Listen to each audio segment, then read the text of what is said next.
TGB kritik Anies Baswedan, harusnya tidak setengah-setengah sampaikan data.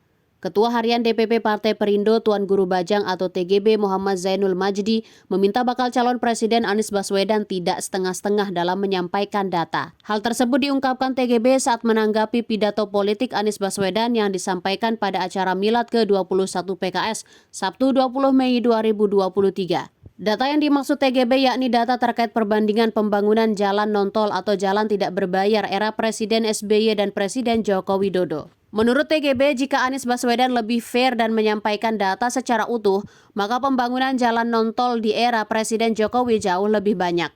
TGB mengatakan setelah menyimak pidato Anies tersebut, dia memiliki satu catatan penting di mana Anies tidak menyebut data secara utuh. TGB pun mempertanyakan kenapa Anies Rashid Baswedan tidak menyebut data secara utuh, apakah karena dilupakan? Dalam pidato tersebut, Anies, kata TGB, tidak menyebut data jalan desa yang dibangun di era Presiden Jokowi, di mana selama 9 tahun memimpin sampai akhir 2022, Presiden Jokowi telah membangun lebih dari 316.000 km jalan desa. Meningkatkan kemakmuran di tingkat desa, lanjut TGB, yakni dengan mempercepat aktivitas ekonomi dan memperbesar porsi ekonomi yang dirasakan masyarakat tingkat desa. Salah satu strateginya adalah dengan mengurangi biaya logistik dan memperlancar arus barang dan jasa di desa.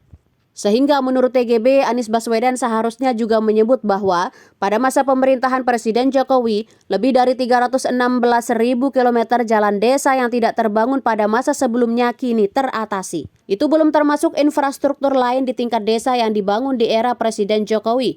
Di antaranya lebih dari 1,5 juta meter jembatan di tingkat desa, lebih dari 500.000 unit air bersih dan 42.000 lebih posyandu, serta beragam infrastruktur di tingkat desa yang menjadi perhatian Presiden Jokowi selama 9 tahun.